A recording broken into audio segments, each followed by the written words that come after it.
My name is Kayla. I'm 23 years old and I live in a double wide trailer in Tupelo, Mississippi, with my husband Tyler and our 14-month-old daughter, Paisley. If you'd asked me 5 years ago where I thought I'd be at 23, this wouldn't have been it. Not even close. I thought I'd be finishing college, maybe working at the elementary school like I'd always planned, teaching first grade, shaping young minds. I thought I'd be living in an apartment with roommates, going out on weekends, figuring out who I was and what I wanted from life. Instead, I'm here, in this cramped trailer that smells like old carpet and baby formula, with a husband who acts more like a teenage boy than a father, surviving on food stamps and the charity of his parents. This isn't self-pity. This is just the truth. Let me take you back to the beginning, because I need you to understand how I ended up here. How a girl with dreams became a woman trapped in a life she never chose. I met Tyler when I was 19. I was in my sophomore year at Northeast Mississippi Community College, working toward my associate degree in education. He was 21, working part-time at his uncle's auto repair shop, still living with his parents, still acting like high school had never ended. We met at a bonfire party, out in the woods, the kind of party where everyone drinks cheap beer and sits on truck tailgates and pretends life is simpler than it is. My friend Brittany had dragged me along, insisting I needed to get out more and have some fun. Tyler was charming in that easy, careless way some guys are. He had a nice smile, told stupid jokes that somehow made me laugh, and paid attention to me in a way that felt good after spending so much time buried in textbooks and lesson plans. We started dating, or what passes for dating when you're young and broke in rural Mississippi, driving around back roads in his beat-up Chevy, eating at Sonic, watching movies at his parents' house, because neither of us could afford to do much else. It was fun, easy, uncomplicated. Tyler didn't have big ambitions, but I told myself that was okay. Not everyone needs to have a 5-year plan. He was sweet to me. He made me laugh. That was enough. Or so I thought. We'd been dating for about 8 months when it happened. I was 20 years old. It was late March, right before spring break. I was stressed about midterms, working on a big project for my child development class, trying to balance school and my part-time job at the Dairy Queen. My period was late. Not just a few days late, 2 weeks late. I tried to tell myself it was stress. Finals always messed with my cycle. But deep down, I knew. I just knew. I bought a pregnancy test at the Dollar General 2 towns over, too scared someone would see me buying it in Tupelo. I took it in the bathroom of a gas station, my hands shaking so badly I could barely hold it steady. 2 pink lines. I stared at those lines for what felt like hours, even though it was probably only seconds. 2 pink lines that changed absolutely everything. I was pregnant. 20 years old, halfway through community college, working part-time for minimum wage, dating a guy who still played video games until 3 a.m. and couldn't hold down a full-time job. Pregnant. I called Tyler from that gas station parking lot, my voice shaking. "Can you come get me? I need to talk to you about something." He picked me up 30 minutes later, music blasting from his speakers, completely oblivious to the fact that my entire world had just imploded. "What's up, babe?" he asked cheerfully as I climbed into the passenger seat. I couldn't speak. I just handed him the pregnancy test. He looked at it, confused for a moment. Then his eyes went wide. Are you pregnant? I finished. I'm pregnant. The silence that followed was deafening. He pulled into an empty church parking lot and just sat there, staring straight ahead, hands gripping the steering wheel.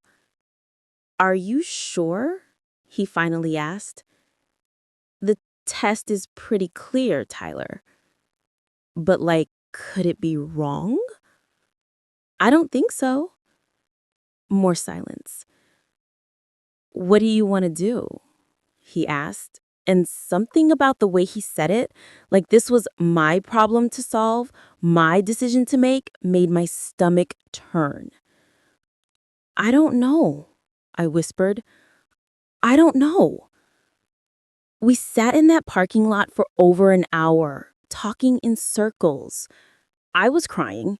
He looked terrified, like a deer caught in headlights. He kept saying, "My parents are going to kill me." Not, "What are we going to do?" Not, "How can I support you?" Just, "My parents are going to kill me." Eventually, we drove to my apartment, the one I shared with two other girls from college. Tyler dropped me off with a promise to figure things out and talk tomorrow. I didn't sleep that night. I just lay in bed, hand on my still flat stomach, trying to comprehend that there was a life growing inside me, a whole entire person, and I had no idea what to do about it. The next few weeks were a blur of doctor's appointments, tears, and difficult conversations. I went to the health clinic and confirmed what I already knew. I was about 7 weeks pregnant, due in November. I told my roommates. They were supportive, but clearly uncomfortable. One of them, Jessica, gently suggested I consider all my options. The other, Megan, asked if Tyler was going to step up. I didn't know the answer to that. Tyler and I met up several times to talk. Each conversation felt more hopeless than the last. "I can't afford a baby," he said. "I'm barely making rent as it is." "You live with your parents. You don't pay rent." "You know what I mean. I don't have money for diapers and formula and all that stuff." "Neither do I, Tyler." "So what are we supposed to do?" I wanted to scream at him. I wanted to shake him and ask why he kept saying "we" when clearly he meant "you." This wasn't happening to him. This was happening to me. My body, my future, my life being completely derailed. But I didn't scream. I just cried. Again. "I think we should tell our parents," I finally said. His face went pale. "Do we have to?" "Tyler, I'm going to start showing in a few months. Yeah, we have to." We told his parents first. Donna and Ray Pritchard, Tyler's mom and dad. They lived in a small brick house on the outskirts of Tupelo, the kind of house that's been in the family for generations. Ray worked at the furniture factory. Donna was a cashier at Walmart. They were not happy. Donna cried, not sad crying, angry crying, the kind of crying that comes with a lot of yelling. "How could you be so stupid?" she kept saying. "How could you be so irresponsible?" Ray just sat in his recliner, jaw clenched, staring at Tyler like he was the biggest disappointment in the world. "What are you going to do?" Ray finally asked. "I don't know, Dad." "You don't know? You got a girl pregnant and you don't know what you're going to do?" "We're still figuring it out." "There's nothing to figure out," Donna interrupted. "You're going to do the right thing. You're going to marry her." I felt my stomach drop. Marry him? "Mom, we've only been dating for 8 months. I don't care if you've been dating for 8 days. You made a baby together. You're going to raise that baby together as husband and wife." I wanted to disappear. I wanted to melt into the couch and cease to exist. This wasn't how this was supposed to go. I wasn't supposed to get married because I had to. I was supposed to get married because I was in love, because I'd found someone who was my partner, my equal, my forever person. Not because of two pink lines and a disappointed mother-in-law.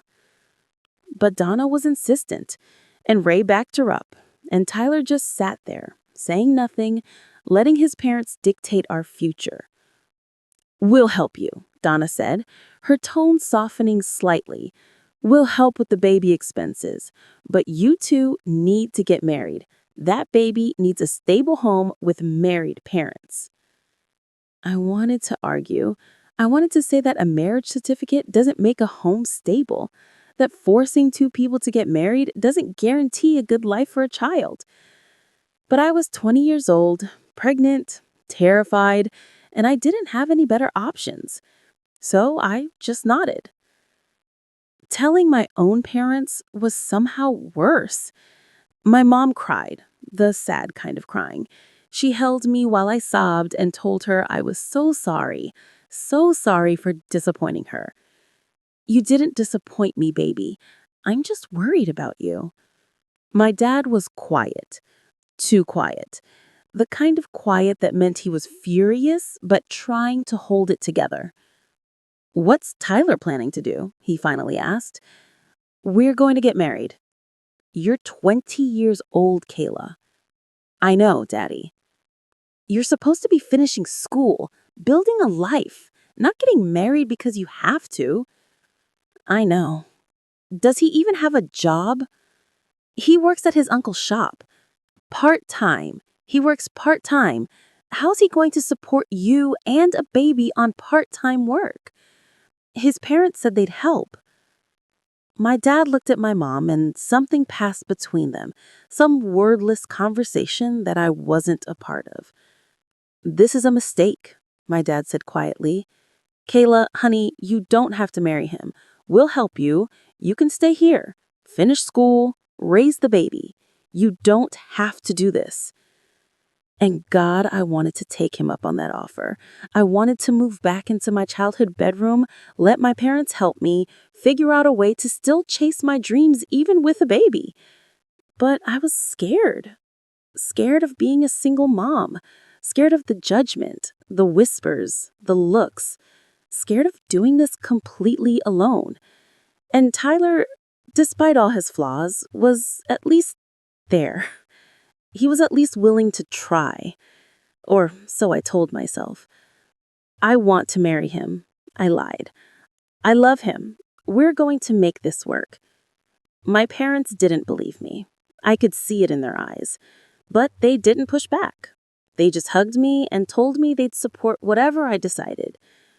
Tyler and I got married 6 weeks later, at the courthouse in Tupelo. I wore a simple white sundress I'd bought at Target. Tyler wore khakis and a button-down shirt his mom had ironed for him. Our parents were there. A few close friends. That was it. The ceremony took maybe 10 minutes. The judge read some words. We said "I do." We signed papers. And just like that, I was married. Kayla Pritchard. I didn't feel like a bride. I felt like a girl playing dress-up, pretending to be an adult, going through motions I didn't understand. We took a few pictures outside the courthouse. Tyler's mom insisted. Everyone smiled. Everyone acted like this was a happy occasion. But I felt numb. After the ceremony, we went to Applebee's for lunch, Tyler's parents' treat. Everyone made small talk, tried to act normal, tried to pretend this wasn't a shotgun wedding born out of necessity rather than love. Tyler held my hand across the table, smiled at me, told everyone how excited he was to be a dad. And I wondered if he actually meant any of it, or if he was just saying what he was supposed to say. We couldn't afford a honeymoon. We couldn't even afford our own place. Tyler's parents had a double-wide trailer on their property, about half a mile down a dirt road from their house. It had been sitting empty for years, used mostly for storage. They cleaned it out, helped us move in, set us up with hand-me-down furniture and dishes from relatives. This was our home, our starting point as a married couple. The trailer was old. The carpet was stained. The kitchen was tiny. The bathroom had mold in the corners no matter how much I scrubbed. The air conditioner barely worked in the summer, and the heater barely worked in the winter. But it was free, and free was all we could afford. Tyler went back to working part-time at his uncle's shop. I had to drop out of college. I couldn't afford tuition, and I was too exhausted from the pregnancy to keep up with classes anyway. All my dreams of becoming a teacher evaporated overnight. I got a job at the Dollar General in town, working the register, stocking shelves, trying to save money for when the baby came. I worked until I was 8 months pregnant, until my feet swelled so badly I could barely stand, until my back hurt so much I cried during my shifts. Tyler would pick me up after work, and I'd collapse into the passenger seat, exhausted beyond belief. "How was your day?" he'd ask. "Hard. Really hard." "Yeah, me too. Uncle Mike had me working on this transmission all day. My back is killing me." I'd look over at him, this 22-year-old man who thought working on a car was equivalent to growing a human being inside your body while working retail. And I'd feel something close to resentment building in my chest. But I'd push it down. We were married now. We were having a baby. We had to make this work. Paisley was born on November 12th at the Tupelo hospital. 23 hours of labor, an epidural that barely worked. Tyler by my side, looking increasingly uncomfortable as the hours dragged on. "Do you need anything?" the nurse asked him. "I'm pretty hungry. Is there a cafeteria?" I was in the middle of a contraction, gripping the bed rails, trying not to scream, and my husband was thinking about lunch. "Tyler," I gasped, "can you just stay here, please?" Yeah, of course. I'm not leaving." But an hour later, he did leave. Just for 20 minutes, he said, just to grab a sandwich. He missed the moment when I dilated to 10 centimeters. Missed the doctor coming in to say it was almost time to push. Missed me crying because I was scared and in pain and I needed him. He came back with a Subway sandwich and a Coke, completely oblivious to what he'd missed.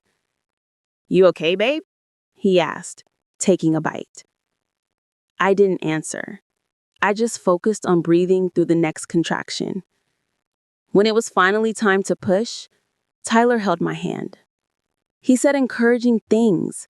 He even cried a little when Paisley was born. This tiny, screaming, perfect little girl.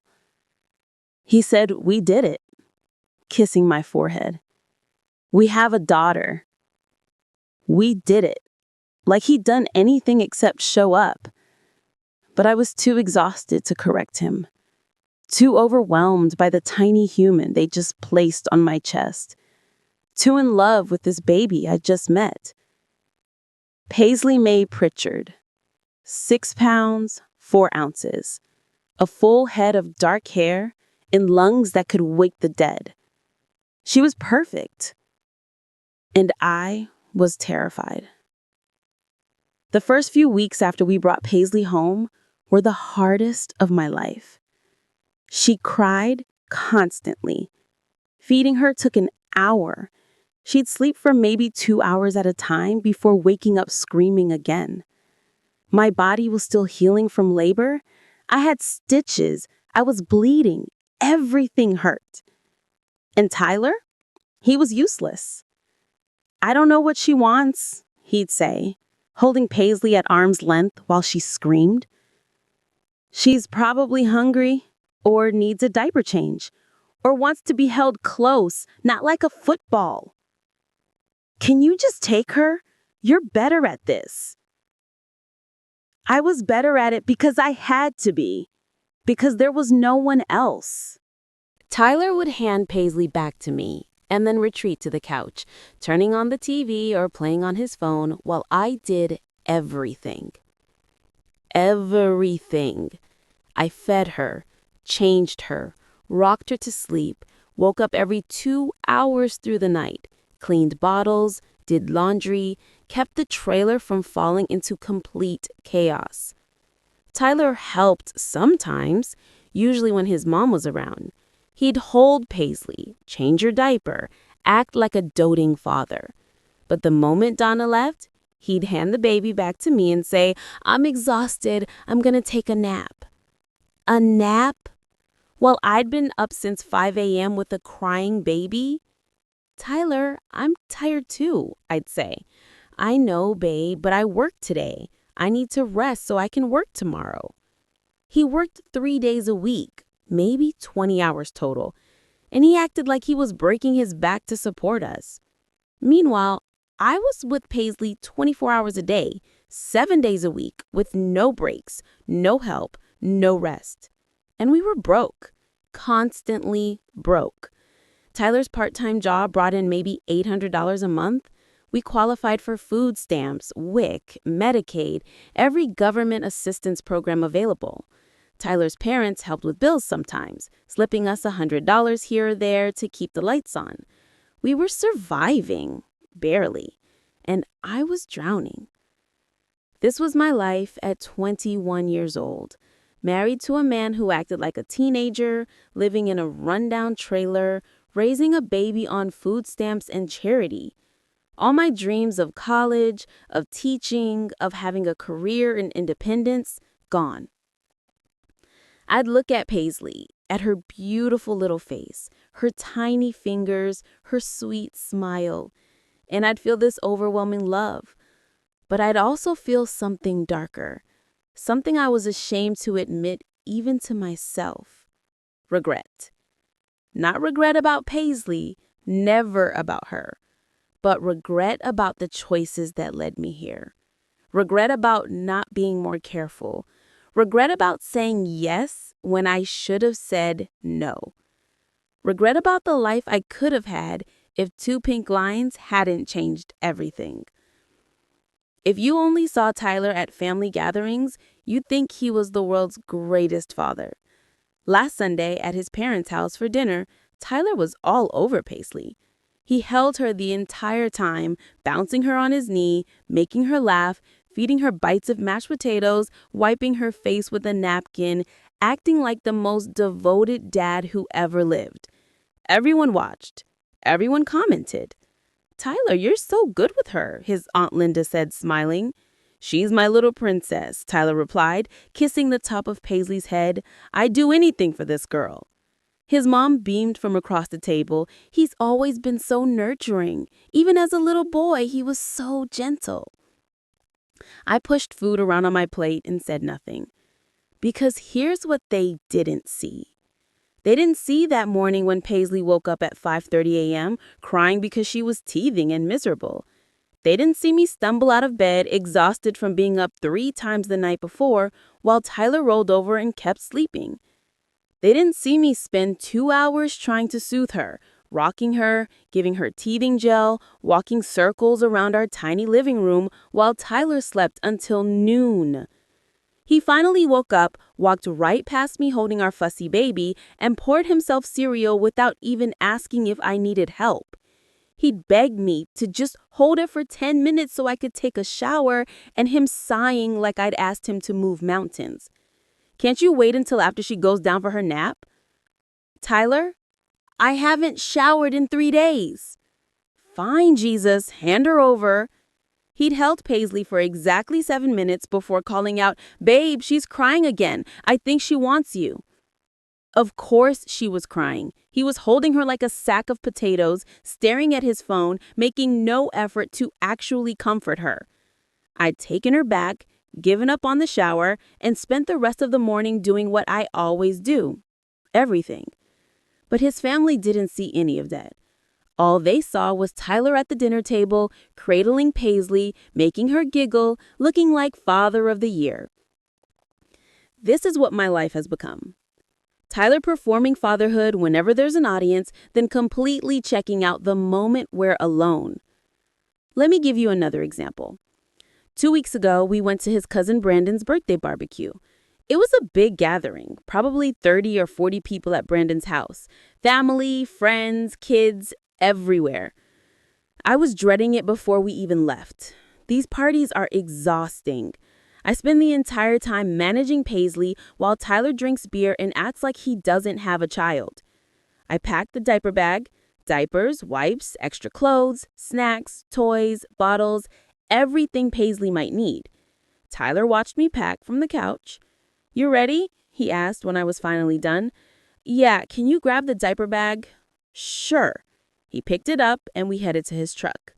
I buckled Paisley into her car seat while Tyler climbed into the driver's seat and started the engine. The drive to Brandon's took 20 minutes.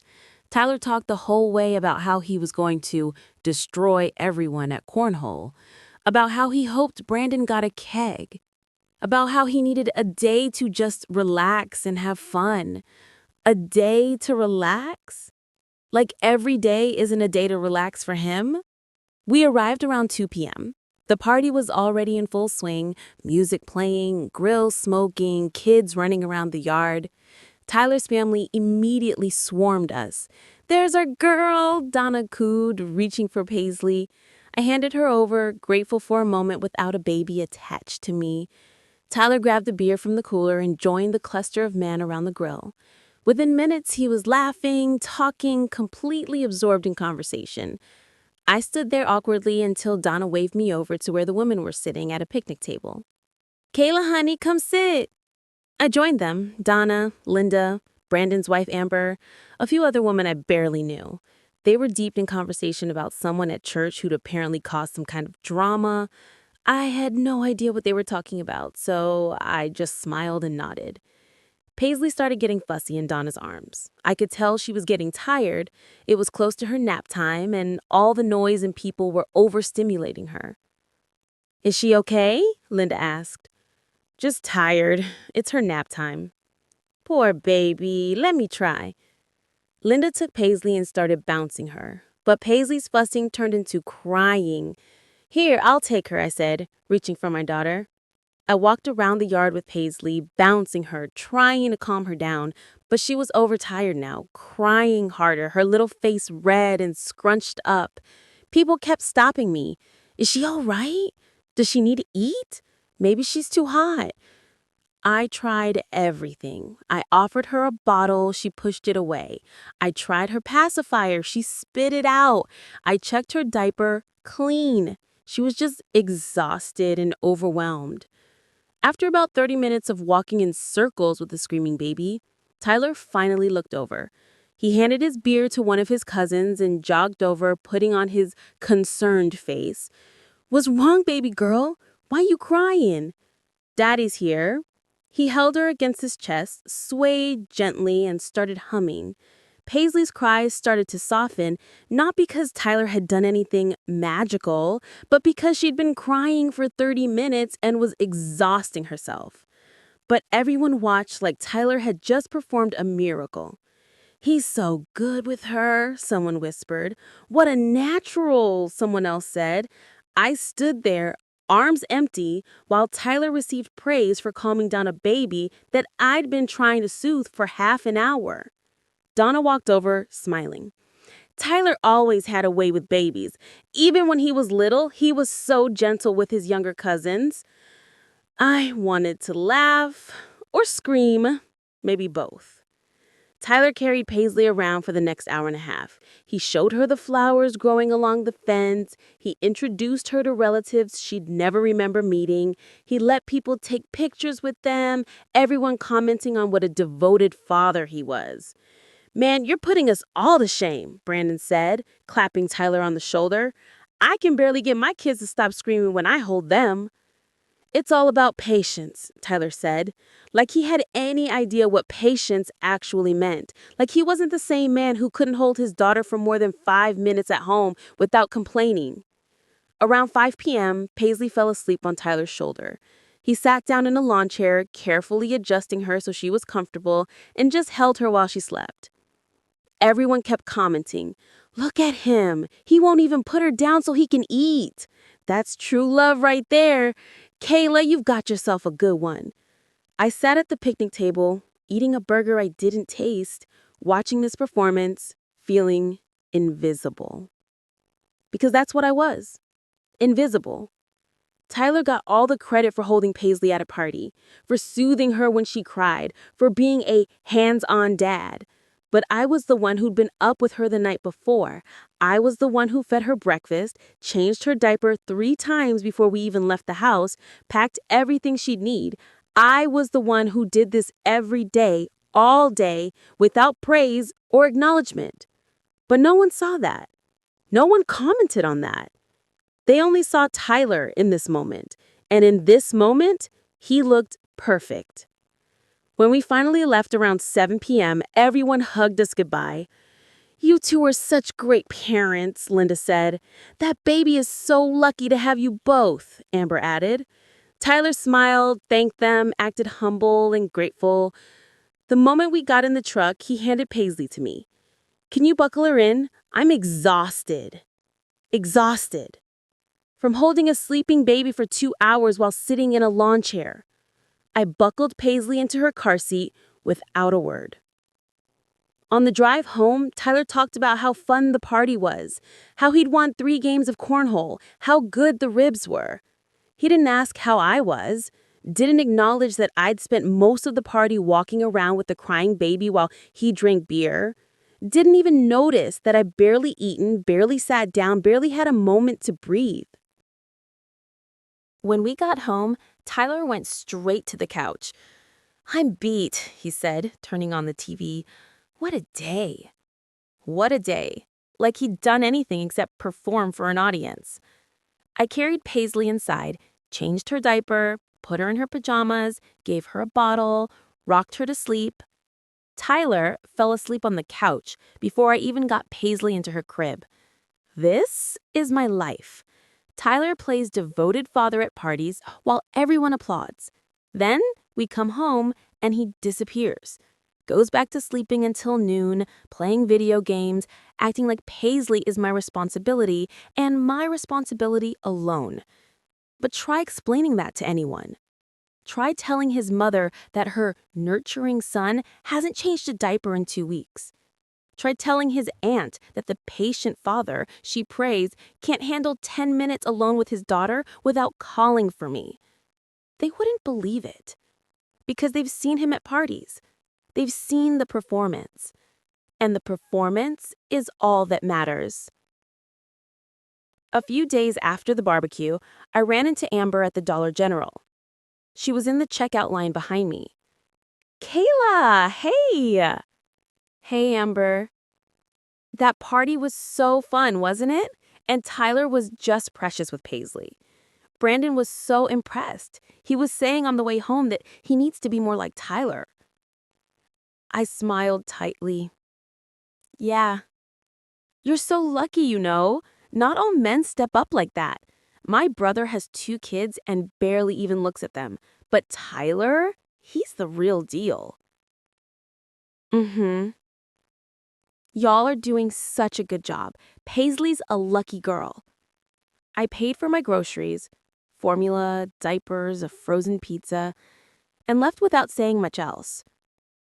Lucky. That word again.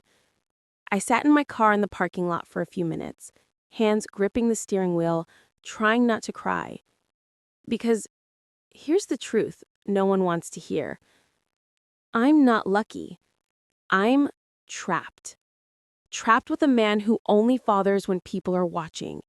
Trapped in a life I never chose with no way out.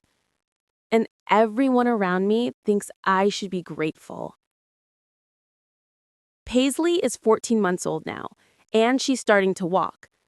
Not confidently yet. She takes a few wobbly steps before falling on her diaper-padded bottom, but she's getting there. It's the cutest thing I've ever seen. Those chubby little legs, the way she concentrates so hard, The proud smile when she makes it from the couch to the coffee table. I've been there for every milestone. Her first smile, her first laugh, the first time she rolled over, the first time she sat up on her own, her first tooth, her first word, which was mama, thank God. Tyler missed most of it. Not because he was working, not because he was physically unable to be there. He missed it because he was asleep, or playing video games, or at his buddy Jason's house working on some truck that never seems to get finished. Last Tuesday morning, Paisley took 4 steps in a row, her personal record. She was so excited she squealed and clapped her hands. I was excited too. I scooped her up, kissed her face, told her how proud I was. "Tyler," I called out. "Tyler, come here, you have to see this." No answer. I walked to our bedroom. He was still in bed, sleeping, even though it was almost 11 a.m. "Tyler," I shook his shoulder. "Wake up, Paisley just walked 4 steps." He groaned, pulling the pillow over his head. "That's great, babe. Don't you want to see?" "I'm sleeping. It's 11 in the morning." I was up late. Doing what? Playing online with the guys. We were on a winning streak. I couldn't just quit. I stood there holding our daughter, looking at my husband buried under blankets at nearly noon, and I felt something cold settle in my chest. "She's growing up, Tyler. You're missing it." "I'll see her walk later. She's not going to stop walking just because I didn't see it right this second." He rolled over, facing the wall, conversation over. I carried Paisley back to the living room and let her practice walking some more. She fell, got back up, tried again. Determined little thing. I took a video on my phone, sent it to my mom, who responded immediately with heart emojis and exclamation points. Tyler saw the video 3 days later when his mom showed it to him at Sunday dinner. "Oh man, that's adorable," he said, watching it on Donna's phone. "Paisley, you're getting so big." Donna beamed. "You must be so proud, Tyler." "I am. I can't believe how fast she's growing." I said nothing. Just cut up Paisley's chicken into tiny pieces and fed her while Tyler accepted praise for milestones he hadn't actually witnessed. Money is getting tighter. Tyler's uncle cut his hours at the shop, something about business being slow. So now instead of 20 hours a week, Tyler's working maybe 12. That's about $480 a month, before taxes. We're completely dependent on food stamps now. Donna slips his cash when Ray's not looking, $50 here, $100 there. My parents help when they can, but they're not wealthy either. Last week, the electricity bill came, $147. I showed it to Tyler. "We need to pay this by Friday or they're going to shut it off." He barely looked up from his phone. "Can't your parents help?" "That helped last month, and the month before. I can't keep asking them." "What about my mom?" "Your mom gave us money for groceries last week." "So ask her again." "Tyler, you need to pick up more hours or find another job. We can't keep living like this." He finally looked at me. "I'm doing the best I can, Kayla."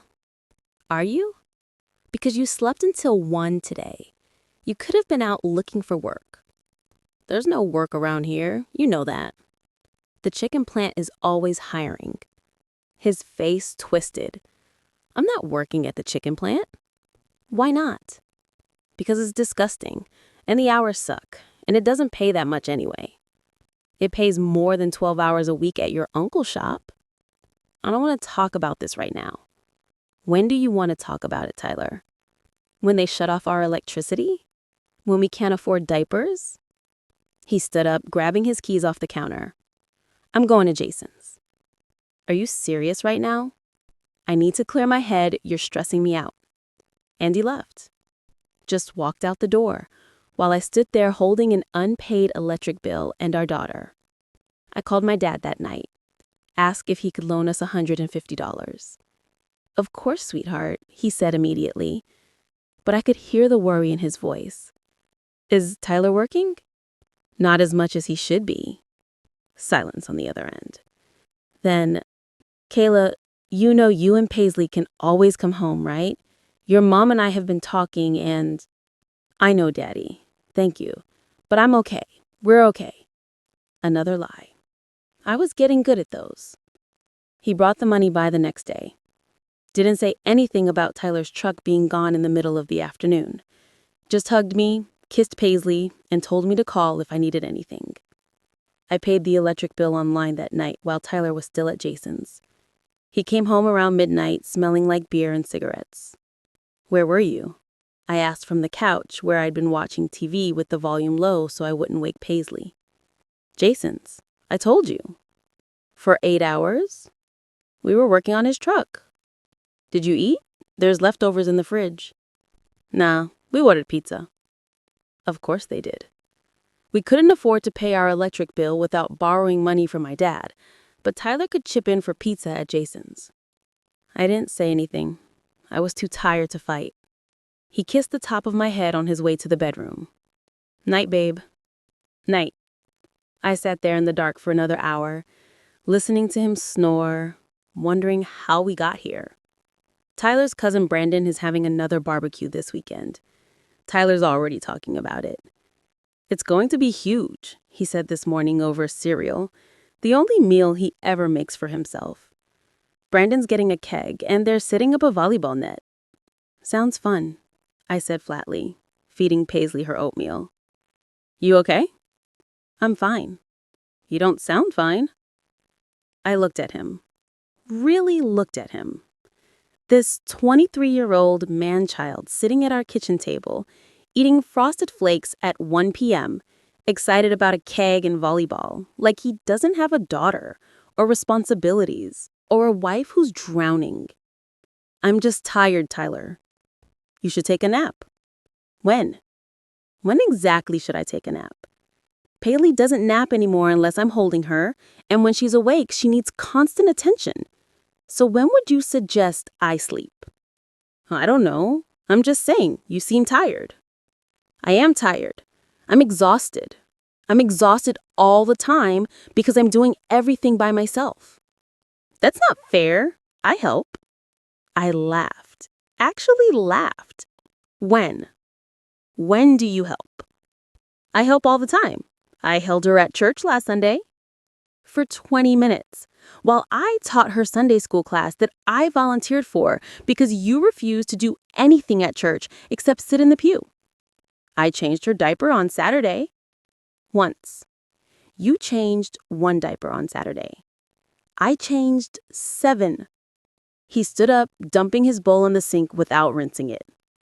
"Why are you keeping score?" "This isn't a competition."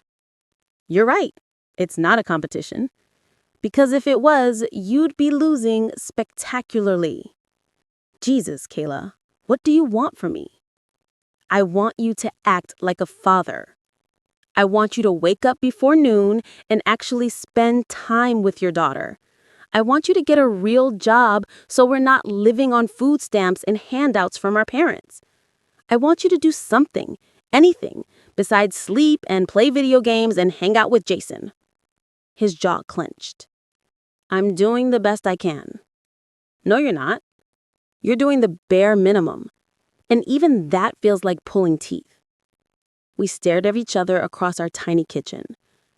Paisley banged her spoon on her high-chair tray, oblivious to the tension. "I'm going to Jason's," he said. "Of course you are." He grabbed his keys and left. I cleaned up breakfast, his bowl, Paisley's tray, the oatmeal she'd flung on the floor. Then I sat down and cried while my daughter played with her toy blocks. I cried because I was tired, because I was lonely, because I was trapped in a life I never wanted, with a man who barely seemed to notice I existed.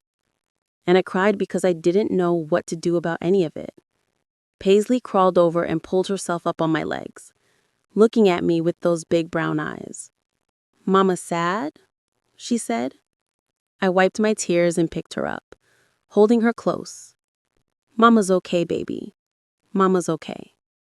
But I wasn't okay, and I didn't know how much longer I could keep pretending I was. I started taking Paisley to the public library on Wednesday mornings. It wasn't planned. I just needed to get out of the trailer, needed to be somewhere that wasn't those four walls that seemed to get smaller every day, somewhere with air conditioning that actually worked, somewhere that felt like the world was bigger than dirty diapers and unpaid bills and a husband who couldn't be bothered to wake up before noon. The Tupelo Library has a children's section with colorful rugs and tiny chairs and bins full of board books. On Wednesday mornings at 10, they do story time for toddlers. The first time I went, I almost turned around and left. All the other moms looked so put together. Hair done, makeup on, cute outfits that probably cost more than my entire wardrobe.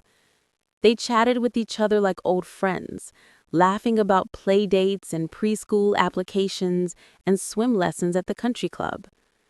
I stood in the doorway wearing Target leggings and one of Tyler's old t-shirts, holding Paisley on my hip, feeling completely out of place. But then the librarian, a sweet older woman named Mrs. Chen, smiled at me and waved us in, and Paisley got so excited when she saw the other kids that she started squirming to get down. And before I knew it, we were sitting on the rainbow rug listening to a story about a hungry caterpillar. Paisley loved it, loved the songs, loved the other kids, loved picking out books to take home afterward. She carried a board book about farm animals all the way to the car, clutching it to her chest like treasure. I went back the next Wednesday, and the Wednesday after that. It became our routine, our escape.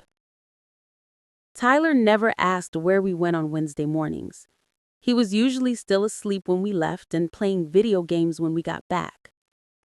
On our fourth visit, one of the moms approached me after story time. She was about my age, with dark curly hair pulled into a ponytail and a genuine smile. Her daughter looked a little older than Paisley, maybe 18 months, and was systematically pulling books off the shelves with absolute determination. "Sorry, that's my daughter," she said, hurrying over to stop the book avalanche. "She's in her destruction phase." I laughed. It felt good to laugh. "I'm Madison," she said, sticking out her hand while simultaneously preventing her daughter from climbing the bookshelf. "Kayla, this is Paisley. First time at story time?" "Fourth, actually. We just started coming." "Us too. Well, we've been coming for a few months, but I always feel like the new person. Most of these moms have known each other since their kids were born." We ended up sitting together on a bench near the children's section, watching our daughters explore the board books. Madison was easy to talk to.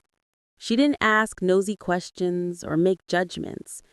She just talked about normal things, how her daughter wasn't sleeping through the night, how she tried to make banana bread and burnt it, and how she was slowly losing her mind being home all day. She didn't mention a husband. I didn't ask. Before we left, she asked if I wanted to exchange numbers. Maybe bring the girls to the park sometime. I hesitated. Tyler didn't like me having friends. He never said it directly, but whenever I mentioned meeting up with my old college roommate Megan or hanging out with Brittany from high school, he'd find reasons why it wouldn't work. He needed the truck, or we didn't have gas money, or he'd made plans for us that day without telling me. But Tyler didn't even know I came to the library, and what he didn't know wouldn't hurt him. I gave Madison my number. That Saturday, we went to another family gathering at Donna and Ray's house. Tyler's aunt had just gotten back from a cruise, and everyone wanted to hear about it. I spent most of the afternoon in the kitchen with the women while they cooked and talked. Paisley played in the living room with the other kids, closely supervised by Donna, who loved any excuse to be a grandmother. The men were outside around the grill. Through the window, I could see Tyler with a beer in his hand, laughing at something Brandon said. He'd been up since 10 this morning, practically a miracle. He'd even showered and put on clean clothes without me having to ask. All for a family party. Linda was telling a story about something that happened at her book club when Donna's voice rose above the chatter. "Where's Tyler? Someone tell him Paisley fell." My stomach dropped. I rushed into the living room. Paisley was sitting on the floor next to the coffee table, crying with a red mark on her forehead. Donna was already kneeling beside her, checking the bump. She pulled up on the table and lost her balance, bonked her head on the edge. "She's okay, just scared." I scooped Paisley up, examining her forehead. The skin wasn't broken, just a red mark that would probably bruise. She was crying more from surprise than pain. "Mom is here, baby. You're okay." Through the window, I could see someone had gone outside to get Tyler. He jogged toward the house, still holding his beer. He came inside, all concern and fatherly worry. "What happened? Is she all right?" She bumped her head. "She's fine." "Let me see." He set down his beer and reached for Paisley. She clung to me, burying her face in my neck. "Come here, princess," Tyler coaxed. "Daddy wants to make sure you're okay." Paisley refused to let go of me. She was calming down already, her cries turning to hiccups, but she wanted her mama. Tyler looked almost hurt. "She doesn't want me." "She's just scared. She always wants me when she's upset." Donna appeared with a cold washcloth. "Here, honey, put this on the bump." I held the washcloth gently against Paisley's forehead. She whimpered, but didn't pull away. Tyler stood there watching, his hands empty, looking uncertain about what to do. "I think she's okay now," I said. "Just a little bump." "You sure? Should we take her to urgent care?" "For a minor bump?" "No, Tyler, she's fine." He looked relieved, which irritated me. Relieved that his daughter was okay, or relieved that he didn't have to leave the party. "Okay, well, if you need anything, just yell," he said, backing toward the door. "I'm gonna get back outside." And just like that, he was gone, back to his beer and his cousins and his jokes. I stayed inside with Paisley until she'd completely calmed down, then let her return to playing with the other kids while I hovered nearby, watching her like a hawk. When we left that evening, multiple people commented on what a great dad Tyler was. He came running the second he heard Paisley fell. You could see how worried he was. She's lucky to have such a caring father. I buckled Paisley into her car seat and said nothing. Madison texted me on Monday asking if I wanted to meet at the park that afternoon. I stared at the message for a long time, composing and deleting responses. Tyler was home. He'd gotten off work early. His uncle had only needed him for a couple hours. He was planted on the couch playing some shooting game online, headphones on, completely absorbed. I could just leave, take Paisley to the park, be back in an hour. Tyler probably wouldn't even notice we were gone. I told Madison yes. The park was small, just some swings and a slide and a sandbox, but it was enough. Paisley loved the baby swing, squealing every time I pushed her. Madison's daughter Emma was more interested in the sandbox. Madison sat on the edge, helping her fill buckets, while I pushed Paisley on the swing. "Your husband work today?" Madison asked. The question caught me off guard. Yeah, just a few hours." "Mine too. Well, not husband, boyfriend. Emma's dad. We're not married." I didn't know what to say to that. In Tupelo, in our circle, living with someone without being married raised eyebrows. Having a baby without being married was even worse. But Madison said it so casually, like it was no big deal. He's good with Emma. Takes her on Saturdays so I can have a break. Works full-time at the hospital. We actually have a pretty good system. A break. The concept felt foreign. That's great, I managed. And what about you? Does Tyler help out a lot? The question I'd been dreading, the one I didn't know how to answer honestly without sounding bitter or like I was complaining. He helps when he can. So, what does he do? Mechanic at his uncle's shop. That's cool. We fell into silence. Paisley started fussing in the swing, so I lifted her out and set her in the sandbox with Emma. Madison handed Paisley a small shovel.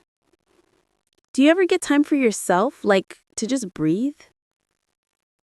I thought about my life, about the trailer, about Tyler sleeping until noon while I handled everything, about Wednesday mornings at the library being my only escape. Not really, I admitted. It's just kind of nonstop. That's rough. Everyone needs a break sometimes. We stayed at the park for another 30 minutes, then said goodbye with promises to do it again soon. When I got home, Tyler was exactly where I had left him. Same spot on the couch, same game. He didn't ask me where I'd been. Didn't notice I had left. I gave Paisley a snack and started thinking about what to make for dinner with the limited groceries we had. My phone buzzed. A text from Madison. That was fun. Same time next week? I looked at Tyler, oblivious to everything except his video game. It texted back. Definitely. It was a small thing, a tiny act of independence, but it felt like the first real choice I'd made in a long time. The Dollar General, where I used to work before Paisley was born, hired me back in September. I didn't want to go back to work. I wanted to stay home with Paisley, watch her grow, be there for every moment. But Tyler's hours at the shop had been cut again, and we were behind on everything. The electricity bill, the water bill, the payment for Tyler's truck that his dad had co-signed for. Donna offered to watch Paisley 3 days a week. I'd work Tuesday, Thursday, and Saturday mornings. Short shifts, just 4 hours each, but it would bring in an extra $350 a month. Enough to keep us afloat. Tyler acted like I was abandoning him when I told him about the job. Who's gonna make dinner on those days? You can make dinner, Tyler, or we can eat leftovers. It's 4 hours.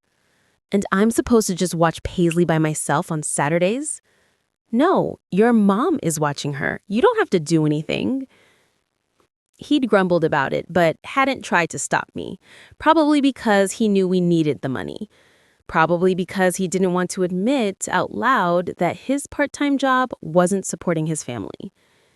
My first day back was a Tuesday. I dropped Paisley off at Donna's house early in the morning. She cried when I left, reaching for me, and I almost turned around and quit before I even started. But Donna waved me on. She'll be fine in 5 minutes. They always are. Go on, honey. The Dollar General hadn't changed.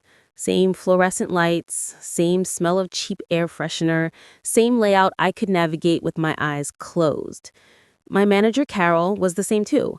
A tired-looking woman in her 50s who'd been working retail her entire life. She welcomed me back without much fanfare, showed me the new register system, and put me to work stocking shelves. It felt strange being back. Strange being away from Paisley. Strange being around other adults who talked about things besides diapers and nap schedules. Around 10 o'clock, someone called my name. Kayla? Kayla Freeman, is that you?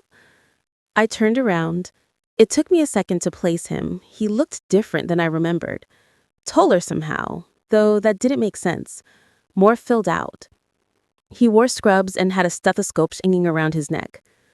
Marcus? Marcus Chen. We'd gone to high school together, been in the same friend group. He was one of the smart kids, always talking about going to college, becoming a doctor. We'd been close. Not dating close, just comfortable. The kind of friendship where you could talk about everything and nothing. I hadn't seen him in years, not since graduation. Oh my God, it is you! He smiled, and I remembered that smile, warm and genuine. I heard you were back in Tupelo. How are you? I'm good. Yeah, I'm here, back in town. Working at Dollar General? Just part-time.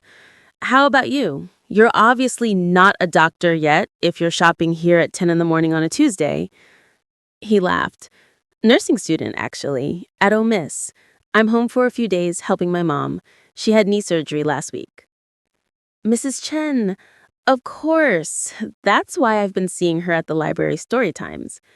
Your mom runs the story time at the library? I take my daughter there on Wednesdays. Something flickered across his face. Surprise, maybe? You have a daughter? Yeah, Paisley. She's 14 months. Wow. Wow, congratulations. There was an awkward pause. I could feel him doing the math. I was 23, which meant I'd had a baby at 21, which meant I'd probably gotten pregnant even younger. He asked if I was married, and I noticed he was glancing at my left hand, where my simple gold band sat. Yeah, 3 years. Well, almost 3 years. His name is Tyler. That's great. I'm happy for you, Kayla. Really. Another awkward pause. We were blocking the aisle and another customer was trying to get past us. I should let you get back to work, Marcus said.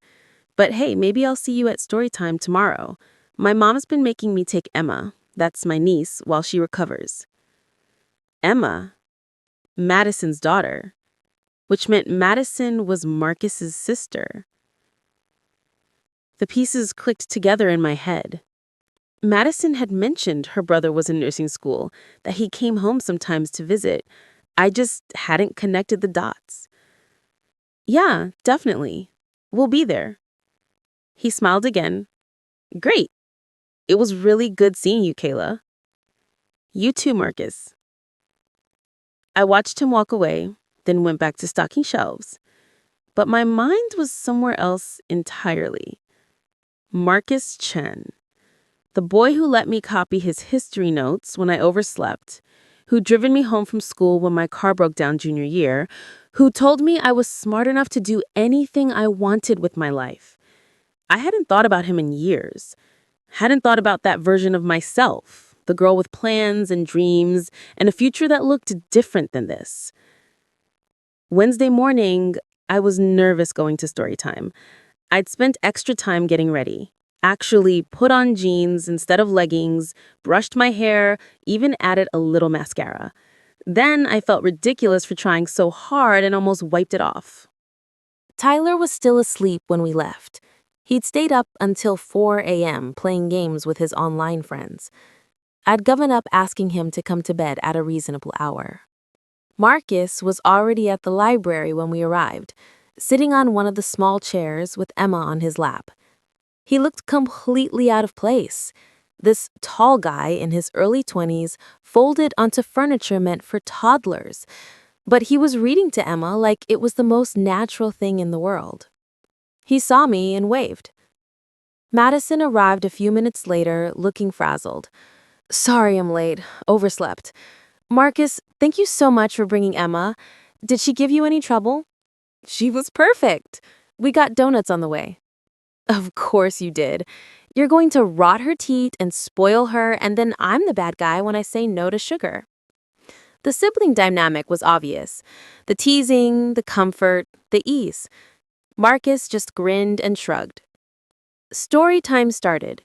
We all sat on the rainbow rug, kids in front, adults behind them. Mrs. Chen read a story about a bear looking for his hat. The kids loved it. Paisley kept pointing at the pictures, saying, "Bear, bear," over and over. She's beautiful, Marcus said quietly. Looks like you.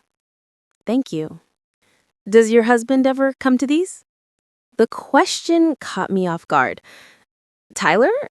No, he works. On Wednesday mornings?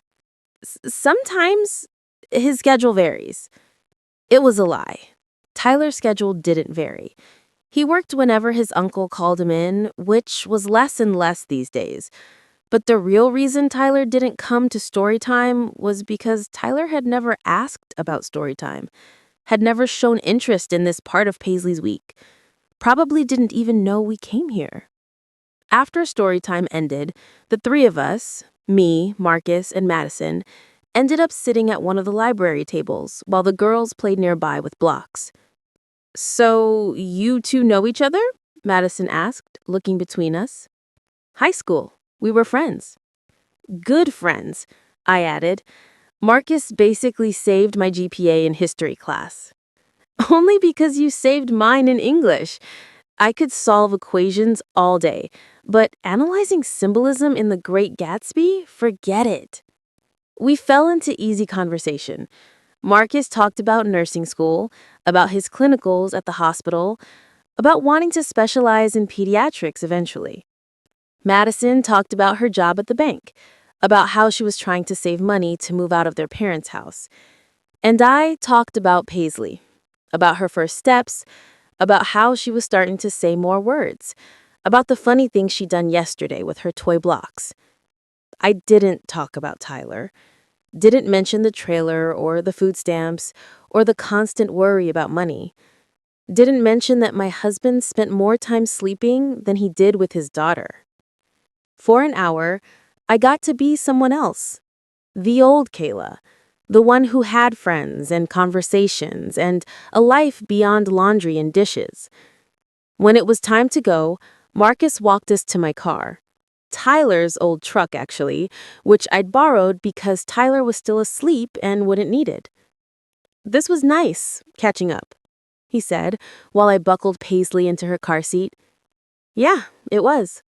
I'm home for another week helping my mom. Maybe we'll see you next Wednesday?" "Maybe." He smiled. "Take care, Kayla." I drove home with Paisley singing nonsense words in the back seat, and I felt something I hadn't felt in a long time. Lightness? Tyler was awake when we got home, eating cereal in front of the TV. "Where were you?" "Library, story time, like every Wednesday." "Oh, right." He didn't ask about it, didn't ask if Paisley had fun or what books we'd gotten or anything at all. Just shoveled more cereal into his mouth and watched whatever show was on. I gave Paisley lunch and put her down for her nap. When I came back to the living room, Tyler was still in the same spot. "I ran into an old friend from high school yesterday at work." "Yeah, who?" "Marcus Chen. You probably don't know him. He was in my grade." "Cool." That was it. No follow-up questions. No interest. I sat down on the other end of the couch and pulled out my phone. Madison had texted in the group chat we'd apparently started. "That was fun. Marcus says hi, Kayla." I smiled and typed back, "Tell him hi back." Tyler glanced over. "Who are you texting?" "Madison, a friend from Storytime." "You're always on that phone now." "I'm texting one person about Storytime." He grunted and went back to his show. I looked at my husband, this man I'd married because I got pregnant, because it seemed like the right thing to do, because I was scared and young and didn't know any better. And I wondered what my life would look like if I'd made different choices. If I'd been more careful, if I'd finished college, if I'd said no to Tyler and yes to myself, if I was the person I'd planned to be instead of the person I'd become.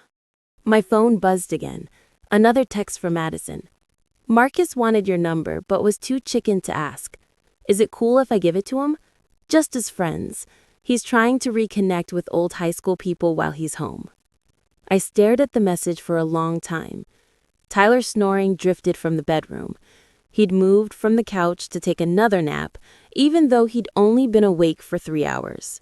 Paisley was sleeping in her crib, peaceful and perfect, and I was sitting in a trailer that smelled like old carpet, married to a man who barely noticed I existed. I typed back, "Yeah, that's fine." 2 minutes later, my phone buzzed with a text from an unknown number. "Hey Kayla, it's Marcus. Hope it's cool Madison gave you your number.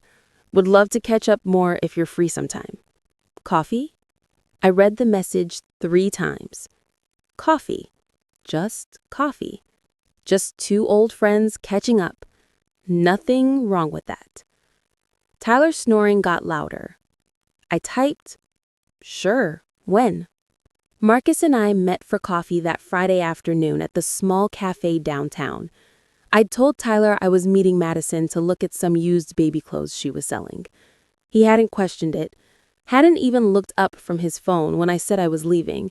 Donna was watching Paisley for a few hours, happy to have her granddaughter to herself. The cafe was quiet, just a few students with laptops and an elderly couple sharing a muffin. Marcus was already there when I arrived, sitting at a corner table with 2 cups in front of him. He'd remembered how I took my coffee: cream and 2 sugars. That small detail made my chest tighten in a way I didn't want to examine too closely. We talked for 3 hours. About high school, about mutual friends and where they'd ended up, about his nursing program and how demanding it was, but how much he loved it. About his mom's recovery from surgery and how his dad was driving her crazy with his overprotective hovering.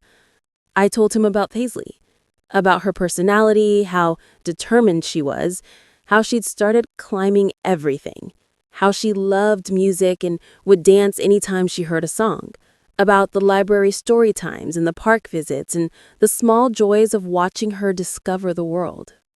I didn't tell him about Tyler, about the struggling and the loneliness and the feeling of drowning in a life I never chose. I kept things surface level, positive, normal. But Marcus was perceptive. He'd always been perceptive. He asked gentle questions about whether Tyler came to story time, about whether I was still in school, about whether I was happy. That last question broke something open inside me. I found myself telling him things I hadn't told anyone, about dropping out of college, about working at Dollar General just to keep the lights on, about how I'd wanted to be a teacher and how that dream felt like it belonged to someone else now, about how tired I was all the time. Marcus listened, really listened, didn't interrupt, didn't offer platitudes or try to fix anything. Just listened with those dark eyes that had always made me feel seen.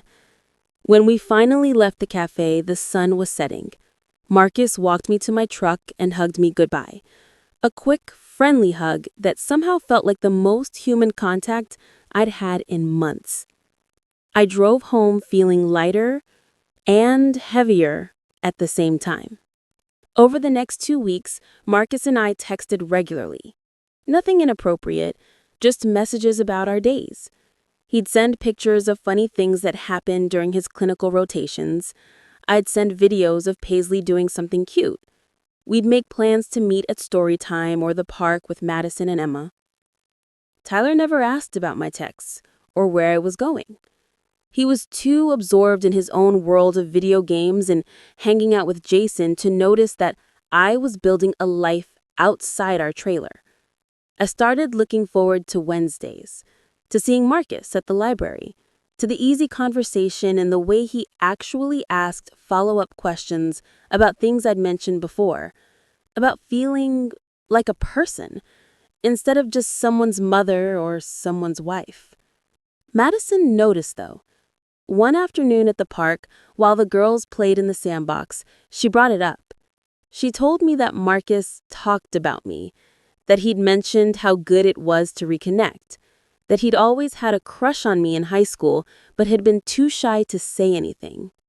The information sat in my stomach like a stone, equal parts flattering and terrifying. I was married. I had a daughter. I couldn't afford to feel anything for anyone except my family. But the truth was, I did feel something that had been growing quietly over the past few weeks, something I'd been trying desperately to ignore. The breaking point came on a Thursday in late October. I'd worked the morning shift at Dollar General, came home to find Tyler still in bed at 2 in the afternoon, the trailer a disaster, dishes piled in the sink, Paisley's toys scattered everywhere, trash overflowing. Donna had dropped Paisley off around noon. Tyler had been responsible for her for exactly 2 hours.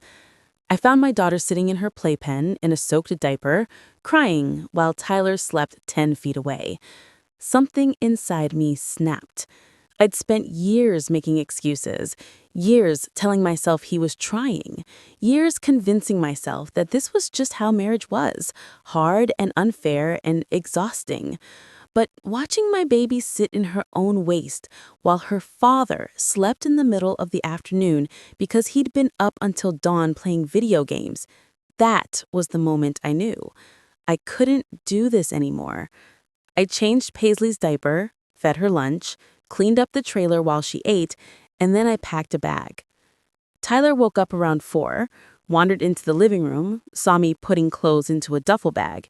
He asked what I was doing. I told him I was leaving, taking Paisley and staying with my parents for a while.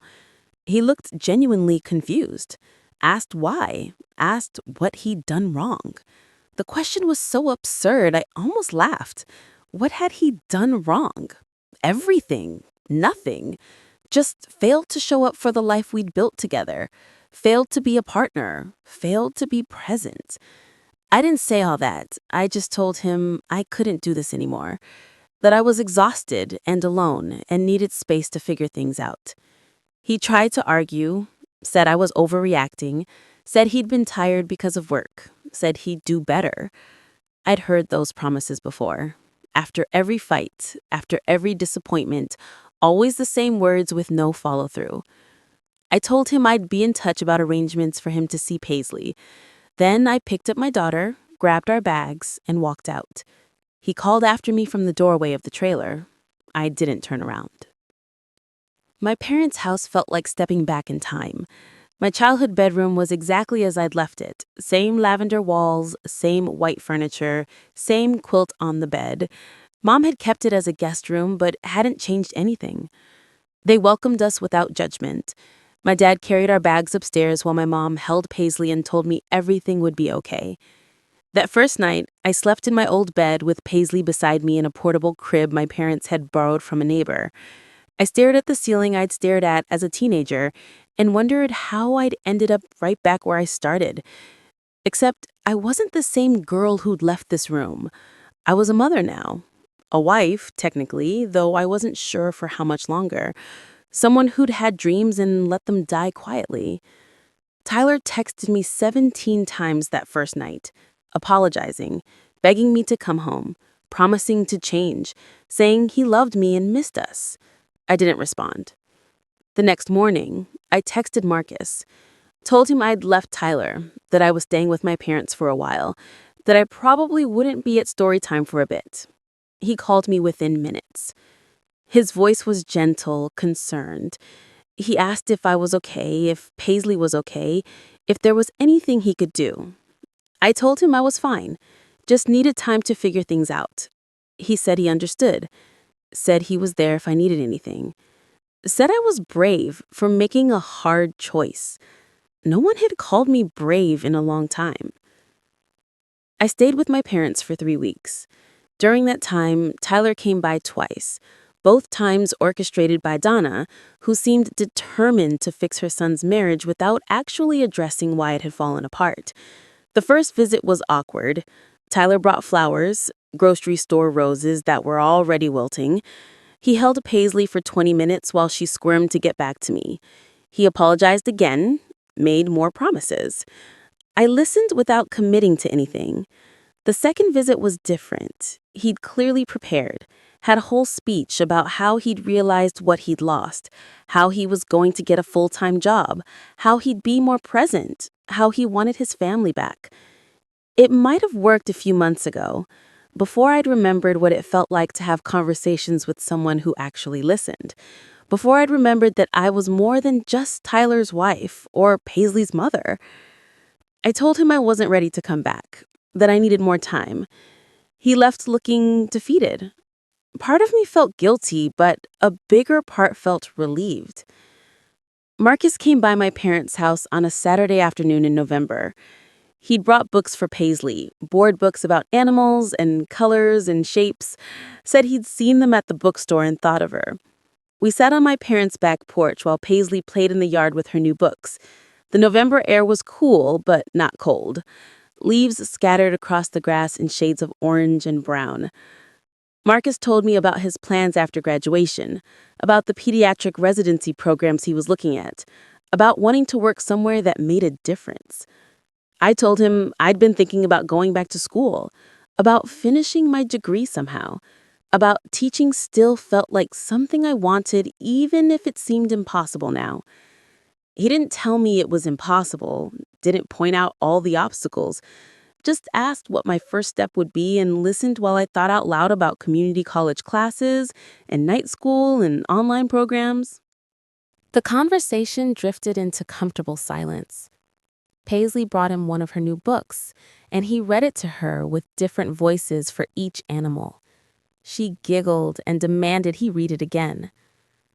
Watching them together, Marcus patient and playful, Paisley delighted and engaged, I felt something shift in my chest. This was what it was supposed to look like. A man who showed up, who paid attention, who made my daughter laugh.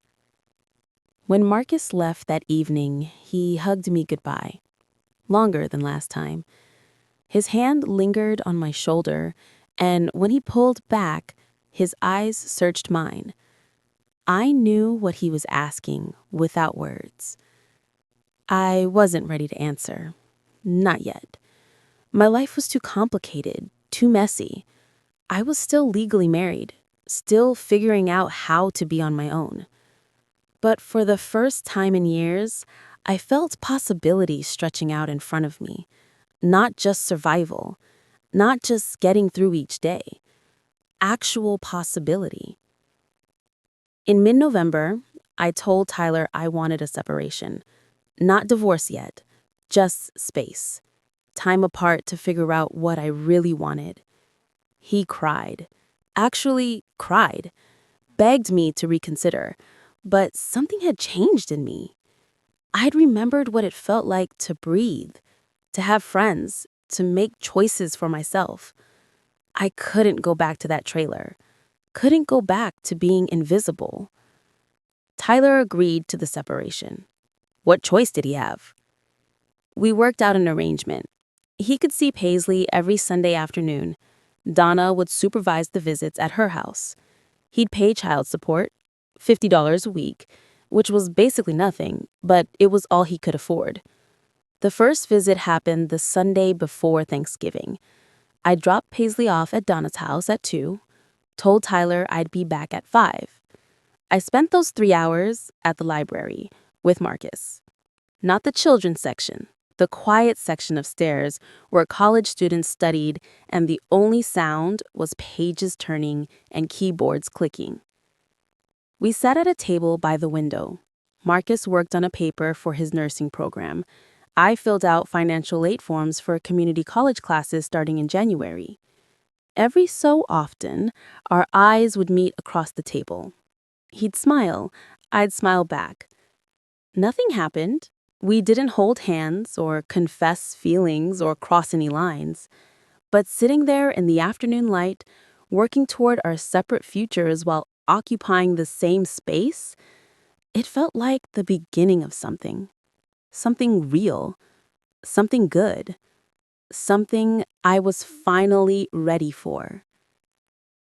The call started 2 weeks after I filed the official separation papers. Not Tyler calling my phone. I'd grown used to those. The desperate voicemails, the late-night texts, the promises that became threats, that became apologies, that became promises again. No, these were different calls. Hang-ups on my parents' landline, always around 2 a.m. The phone would ring once, twice, then silence. My dad would stumble downstairs to check, but no one would be there. No number on the caller ID, just unknown. The first few times we assumed it was a wrong number, a technical glitch. But after the 8th night in a row, I started to wonder. I saw Tyler's truck 3 times in 1 week. Places he had no reason to be. First, parked across from the Dollar General when I got off my shift Tuesday morning. Just sitting there, engine running, windows tinted too dark to see inside. When I walked to my car, it pulled away. Then Thursday afternoon, idling at the end of my parents' street. I was coming back from story time with Paisley, and there it was, that beat-up Chevy that I knew better than my own heartbeat. As soon as I turned onto the street, it drove off. The third time was Friday evening. I'd taken Paisley to the park, the small one on the south side of town, where we'd gone with Madison.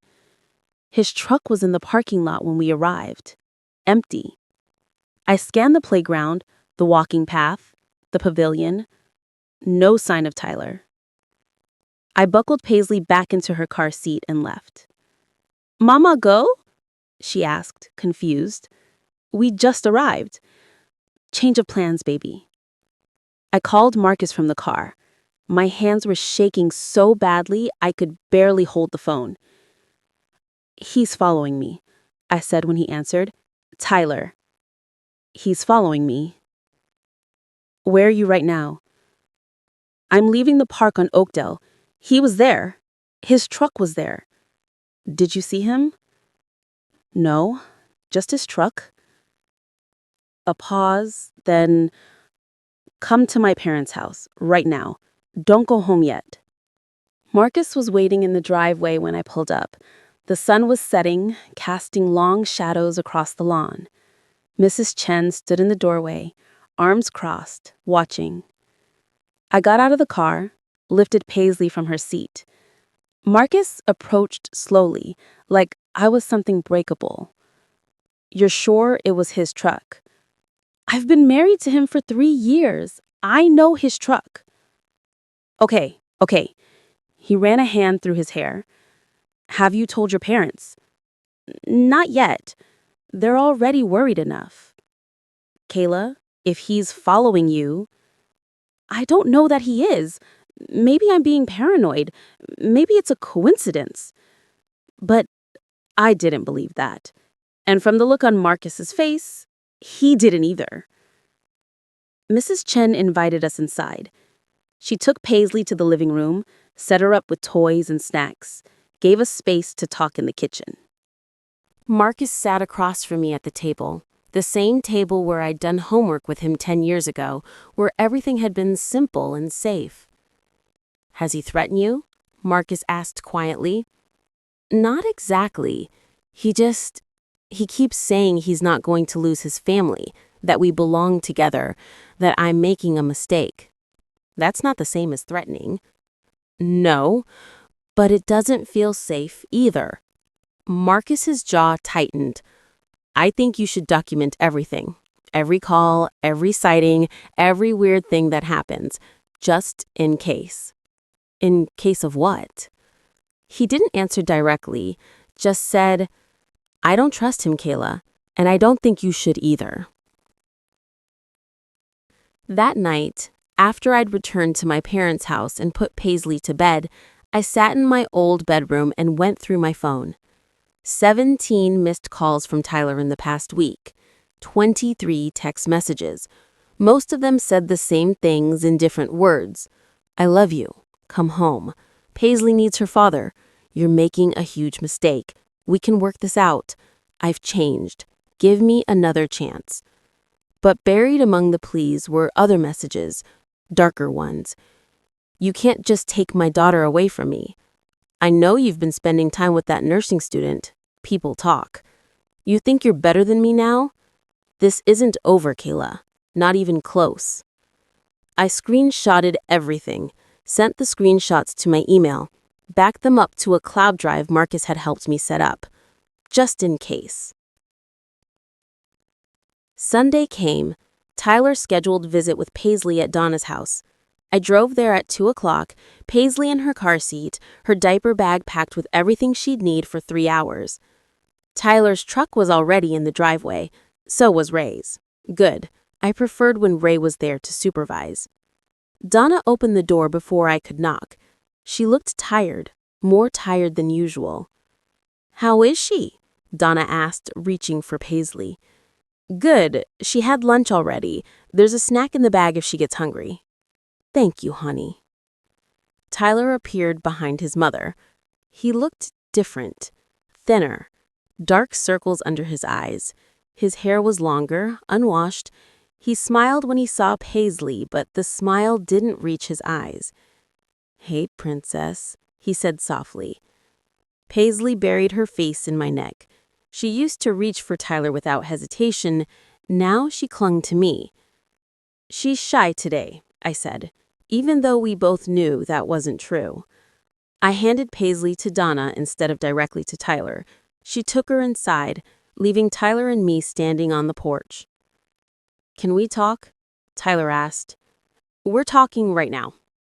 I mean, really talk. Alone. Just 5 minutes." Every instinct told me to say no, to get in my car and leave. But we were standing in his parents' driveway in bare light, bright daylight. Ray was inside. What could happen?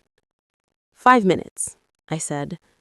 We walked to the side of the house, out of view of the windows, but still close enough that I could run if I needed to. Tyler leaned against the brick wall, hands in his pockets, trying to look casual, but I could see the tension in his shoulders, the way his jaw clenched. "I've been getting help, talking to the pastor at my mom's church about my anger, my priorities, about being a better father." "That's good, Tyler. I want to come to one of Paisley's story times, be part of her life more, show you I'm serious." The thought of Tyler at the library, in the space that had become mine, made my skin crawl. "Let's see how these supervised visits go first," I said carefully. "He's not dangerous, Kayla. You're acting like I'm some kind of threat." "I never said—" "You moved out. You're keeping my daughter away from me. You don't even let me know where you're staying."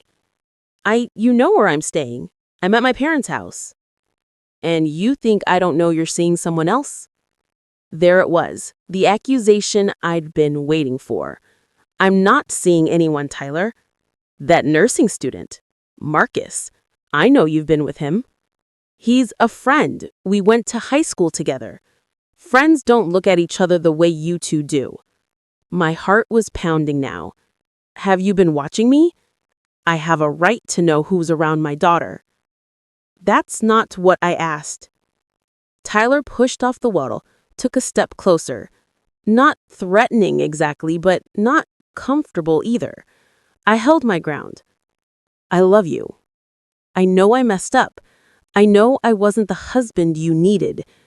But I'm trying, Kayla. I'm really trying. And you won't even give me a chance." "Tyler, is it him? Is that why you won't come back?"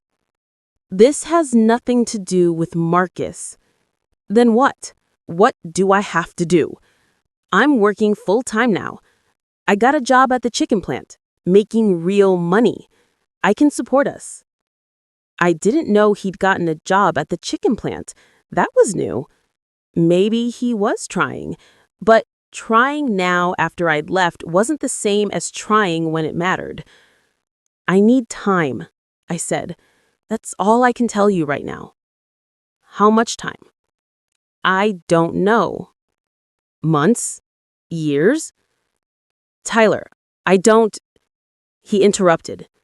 "Because I'll wait. However long it takes. We're married, Kayla.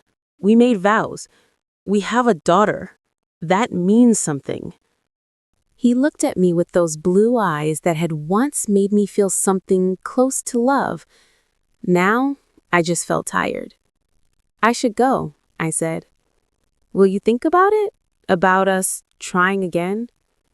"I'll think about it." It was the easiest lie I told in weeks. I drove to Marcus's house. Didn't plan to. Just found myself turning down his street, parking in front of the familiar house where I'd spent so many afternoons as a teenager. He answered the door in sweatpants and a t-shirt, textbook in hand. "Hey, everything okay? Can I come in?" "Of course."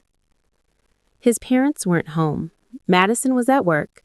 We sat in the living room and I told him about the conversation with Tyler, about the job at the chicken plant, about the accusation that Marcus and I were more than friends. "Are we?" Marcus asked quietly when I finished. More than friends? The question hung between us. We hadn't kissed, hadn't held hands, hadn't crossed any physical lines. But emotionally, I'd left Tyler months ago, long before I packed that first bag. I don't know, I whispered. I'm still married. Separated. It's complicated. Life is complicated. Marcus shifted closer on the couch. But that doesn't change how I feel about you or how I think you feel about me.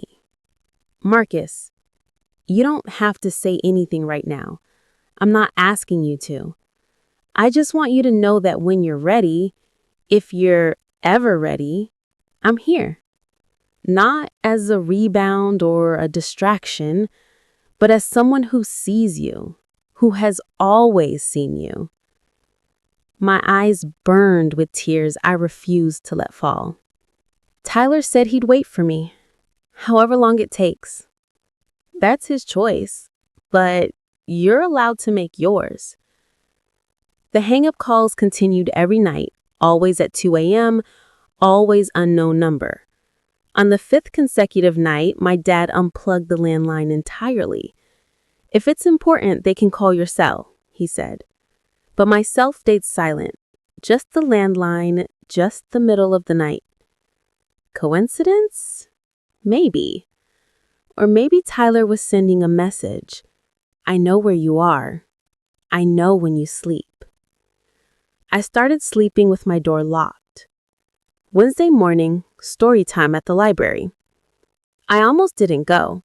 The thought of Tyler showing up, of him inserting himself into the space that was mine, made me want to stay home.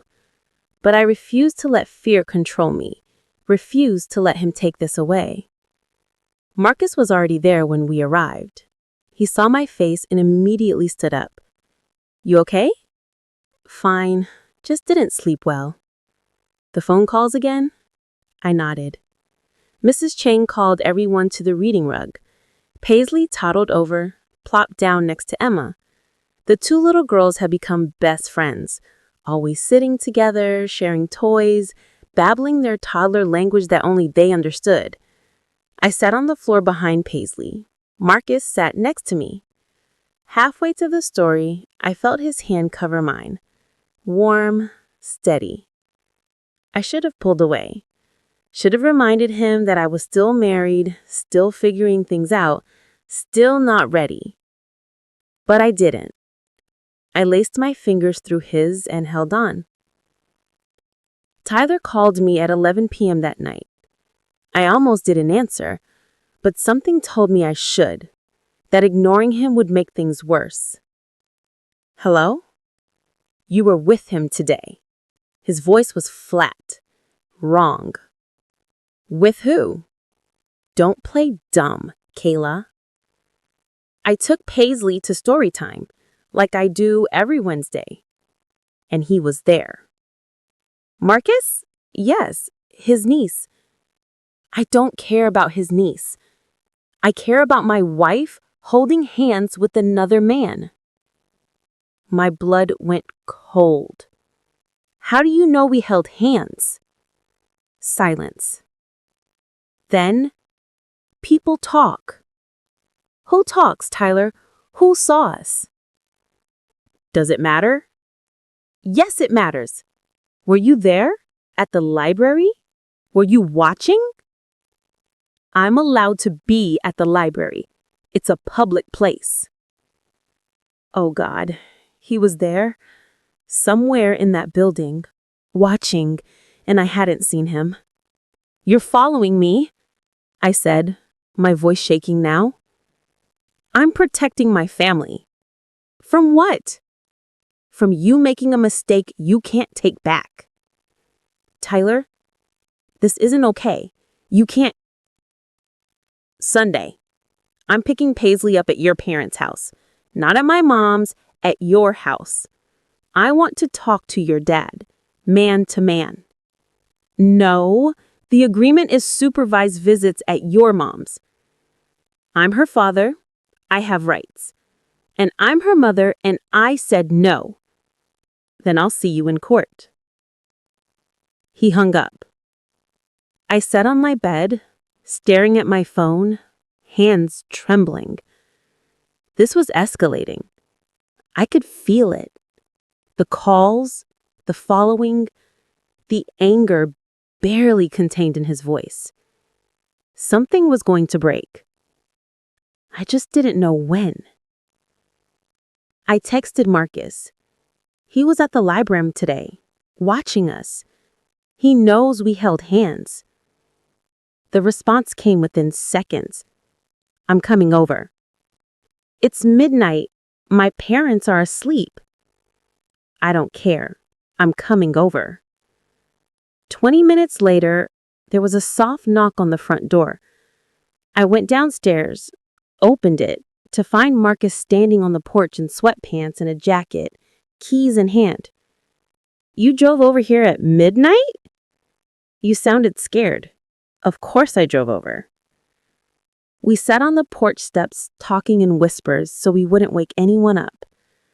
The November night was cold, but neither of us moved to go inside. I told him everything. The calls, the sightings, the phone conversation, the feeling that Tyler was unraveling and I was caught in the debris. "You need to file for a restraining order," Marcus said. "I can't. He hasn't actually done anything illegal. Following you is illegal. Harassing you? But I can't prove any of it. His truck being places, he'll say it's coincidence. The phone calls? They're from an unknown number. Calling me at 11? We're still married. There's no legal boundary he's crossed. Yet." The word hung in the cold air between us. "I'm scared," I admitted. "Not of him hurting me physically, but I don't know, of him doing something desperate, something stupid." Marcus put his arm around my shoulders, pulled me close. "He's not going to hurt you," he said firmly. "I won't let him."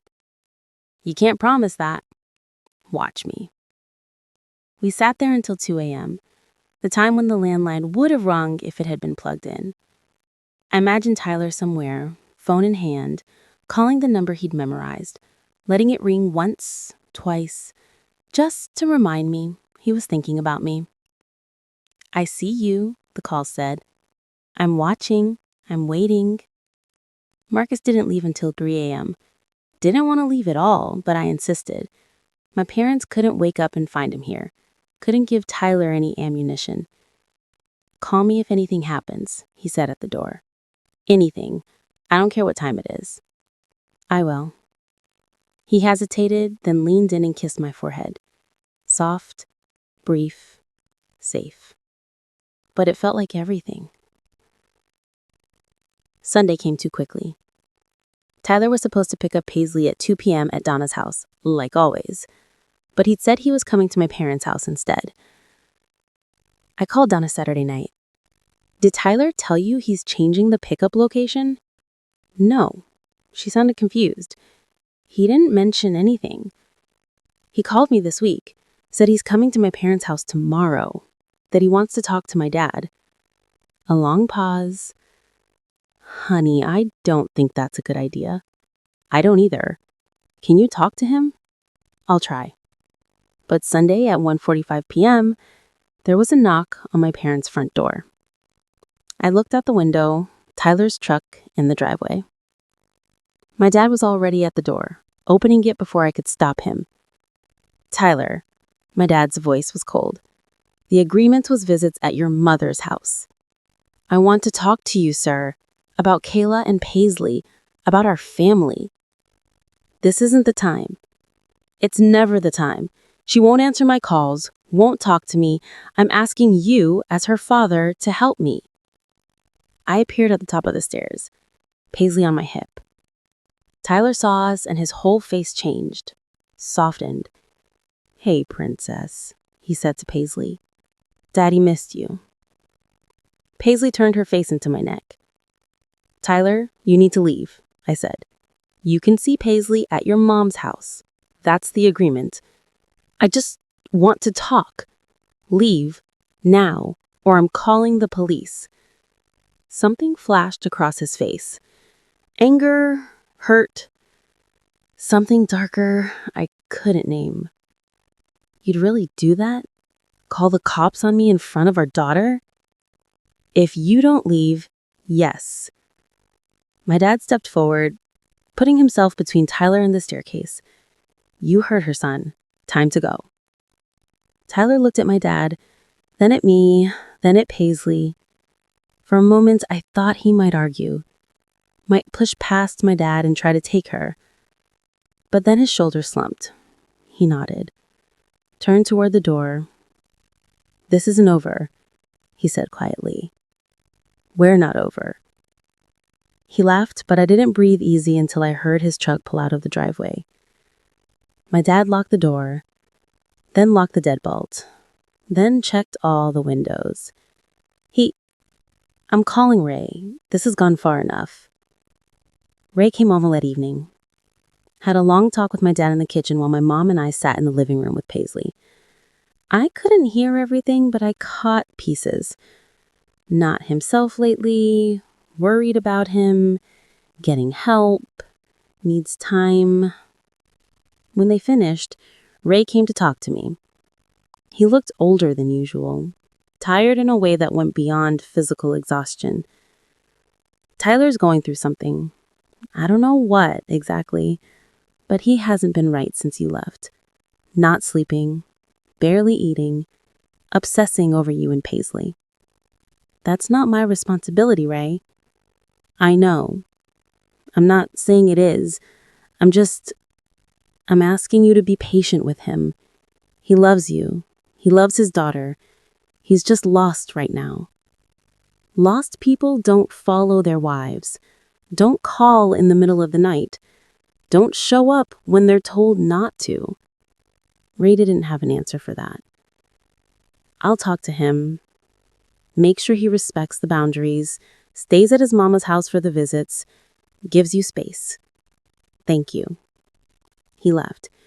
My dad watched his truck disappear down the street.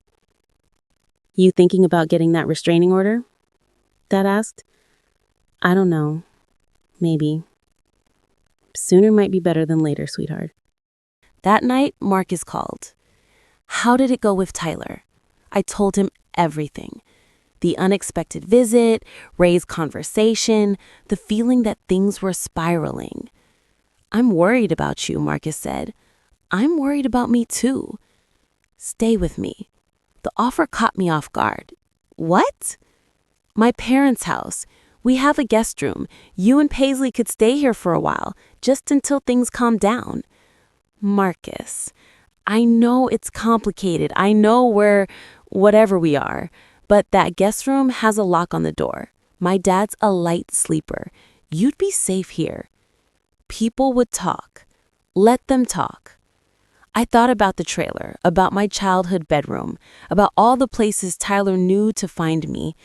And I thought about the guest room in the Chen house, where Tyler had never been, where I could sleep without waiting for 2 a.m. phone calls or trucks idling in the street. Let me think about it, I said. Okay, but the offer stands, anytime. I decided to get the restraining order. Monday morning, I went to the courthouse, filled out forms, described the following, the calls, the unexpected visit. The lawyer helping me said I had a decent case. The judge will decide if there's enough for a temporary order, then there'll be a hearing where both parties can present their side, she explained. Tyler would be served papers by the end of the week. I imagined him receiving them, the anger, the betrayal, the escalation. But I also imagined sleeping through the night without fear, going to the library without looking over my shoulder, living without this constant dread in my chest. It was worth the risk. It had to be, because I couldn't live like this anymore, hunted, watched, waiting for Tyler to break. Something had to change, even if that something came with consequences I couldn't yet predict. The light. The restraining order changed everything. Not immediately, not dramatically, but slowly, like ice melting in spring. Tyler received the papers on a Thursday, called me crying that night, not angry, just broken. Said he understood, said he'd respect the boundaries, said he was sorry for everything. I didn't know if I believed him, but the calls stopped, the sightings stopped, the 2 a.m. phone rings went silent. For the first time in months, I could breathe. I moved into the guest room at the Chen house in early December. Mrs. Chen insisted, said it was temporary, just until I got on my feet, but her eyes told me I could stay as long as I needed. Marcus kept his distance, respectful, patient. We'd see each other in the kitchen making breakfast, in the living room when Paisley played with Emma. We'd talk about small things, his classes, my work, the weather. But late at night, when everyone else was asleep, he'd text me, "You okay?" And I'd text back, "Getting there." Christmas came. I took Paisley to Donna's house for a few hours so she could see Tyler. He looked different, healthier, like he'd been sleeping, eating, taking care of himself. He'd brought gifts for Paisley, a stuffed bear, some books, blocks that played music. He held her carefully, gently, like she was something precious he'd almost lost. When I came to pick her up, he walked me to the car. "I've been going to therapy," he said, "twice a week, talking about everything, about how I failed you both." "That's good, Tyler." "I know I can't fix what I broke. I know you're not coming back, but I want to be a good father for Paisley, however that looks." He meant it. I could see it in his eyes. Not the desperate obsession from before, but something quieter. Acceptance. "She needs her dad, a present one. Can you be that?" "I'm trying." It was all I could ask for. Marcus kissed me for the first time on New Year's Eve. His parents were hosting a small gathering. Family, a few close friends. Paisley and Emma had fallen asleep on the couch, tangled together like puppies. Midnight was approaching. We stood on the back porch watching fireworks light up distant parts of town. The cold air bit at my cheeks, but I didn't care. "Can I tell you something?" Marcus said. "Always. I've been in love with you since we were 17. Didn't have the guts to say it then. Don't want to make that mistake twice." My heart hammered against my ribs. "Marcus, you don't have to say it back. You don't have to feel the same way. I just needed you to know." But I did feel the same way. Had felt it for months, maybe longer. Had been too scared, too tangled up in guilt and obligation to admit it. "I love you too," I whispered. He smiled, that warm, genuine smile that made everything feel possible. Then he leaned in and kissed me. Soft at first, testing. Then deeper when I kissed him back. Fireworks exploded overhead, but I barely noticed. All I felt was his hands in my hair, his lips on my mind, and the overwhelming rightness of this moment. When we pulled apart, he rested his forehead against mine. "Happy New Year, Kayla." "Happy New Year." I started community college in January. 2 classes to start, just to see if I could handle it with work and Paisley and everything else. Marcus helped me study, quizzed me on vocabulary, edited my papers, watched Paisley when I had evening classes.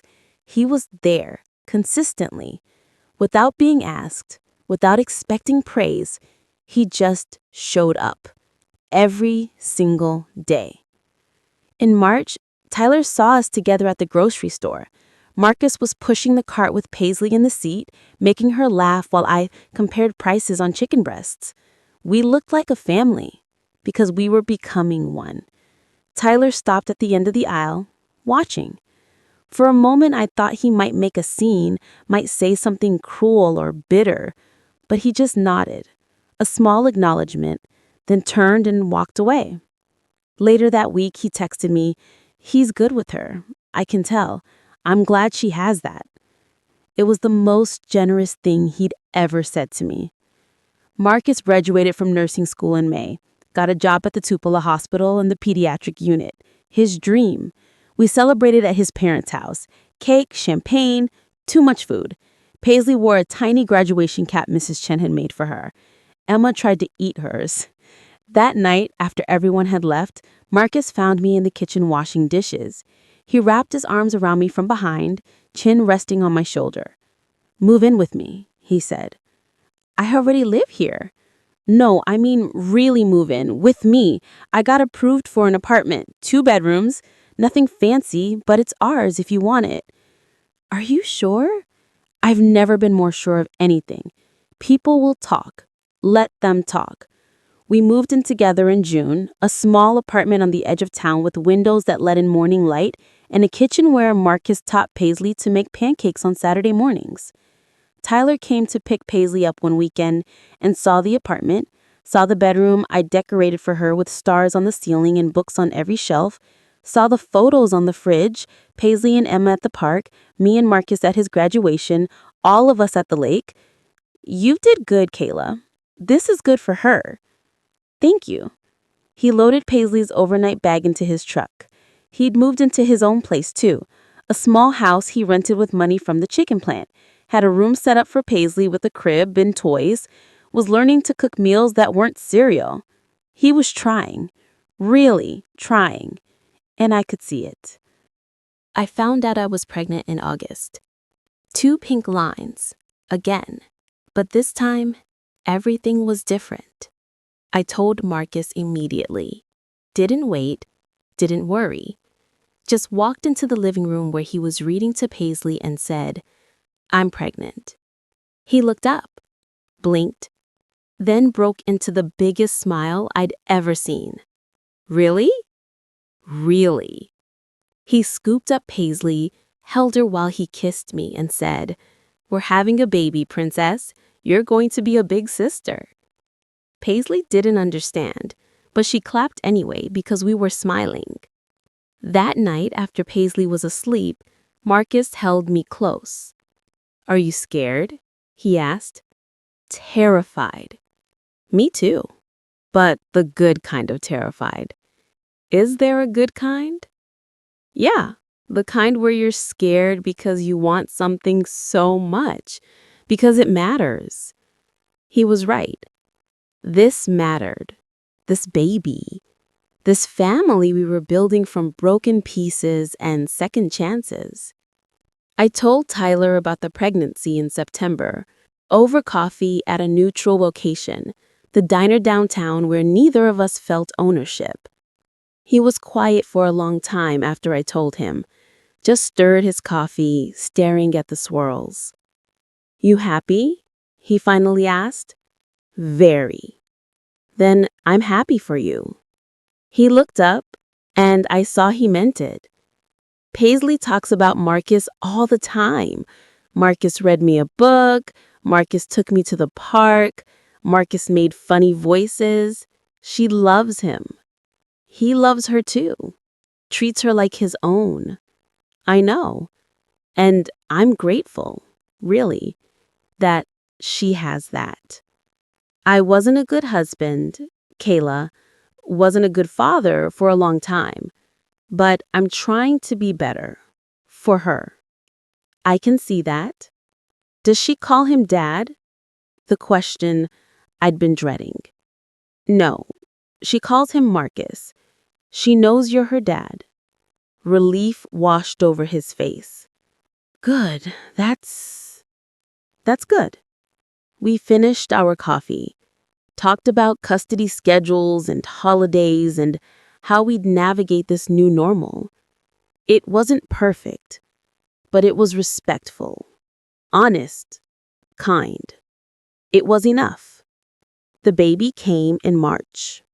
A boy, healthy and loud and absolutely perfect. We named him Daniel. Marcus cried when he held him for the first time. Actually cried. Said he'd never been so happy in his entire life. Paisley came to the hospital to meet her brother. She touched his tiny hand carefully, looked up at me with those big eyes and asked, "He stay forever?" "Forever," I promised. Tyler sent flowers to the hospital room, a card that said, Congratulations to your family. Wishing you all the happiness you deserve. Your family, not ours, yours. He understood. Finally. Completely. A year later, Marcus and I got married. Small ceremony at his parents' house, just family and close friends. Paisley was our flower girl. Daniel slept through the vows in Mrs. Chen's arms. Tyler came to pick up Paisley that weekend and saw the photos Mrs. Chen had hung in the hallway. Me in my simple white dress, Marcus in his suit, Paisley throwing petals everywhere. You look happy. I am. Good.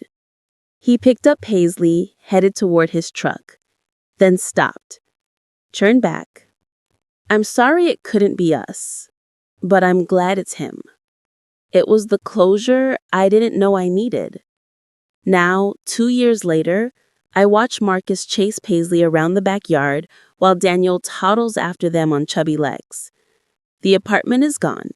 We bought a small house last year with the yard and the fence and room to grow. I finished my associate's degree, started working as a teacher's assistant at the elementary school. It's not teaching yet, but it's close. It's the dream coming back to life. Tyler has a girlfriend now, someone he met at work.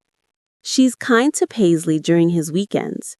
He's talking about going back to school himself, becoming a certified mechanic.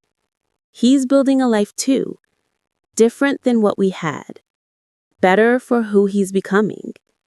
Sometimes I think about that scared 20-year-old girl staring at 2 pink lines in a gas station bathroom, about how her whole world imploded in that moment, about how she thought her life was over before it really began.